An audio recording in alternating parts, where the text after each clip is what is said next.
اور اب یہ جانیے مولانا فضل الرحمان نے حکومت کو بڑی پیشکش کر دیا ہے۔ پارلیمنٹ سے خطاب میں کہا کہ ملک کو ہماری ضرورت پڑی تو ہم حاضر ہوں گے، ہم اپوزیشن میں بیٹھ کر اپنا کردار ادا کریں گے، جبکہ حکومت فارم 45 کی ہو یا 47 کی، انہی سے کام لینا ہے، قانون بھی یہیں بنے گا۔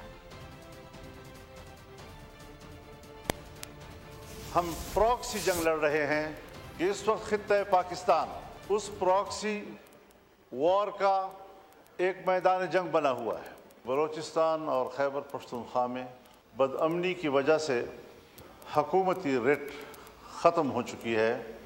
آج سیاسی لوگوں کی اہمیت ختم کی جا رہی ہے۔ سینئر سیاسی قیادت ہے، ان کو سائیڈ لائن کیا جا رہا ہے۔ سیاسی جماعتوں کو، سیاسی قائدین کو ملک کے لیے غیر ضروری سمجھنا، اس سے بڑی حماقت اور دنیا میں اور نہیں ہو سکتی جو ہمارے ہاں کی جا رہی ہے۔ ہم جیسے کیسے بھی ہیں، فارم 47 کے ہیں یا 45 کے ہیں، لیکن اب اس ایوان میں ہم بیٹھے ہوئے ہیں اپوزیشن کو اعتماد میں لے کر، پارلیمان خود اس کے لیے کوئی اقدام کرے، مذاکرات کرے، بات چیت کرے اور ملک کے اندر اس اضطراب کو ختم کرے۔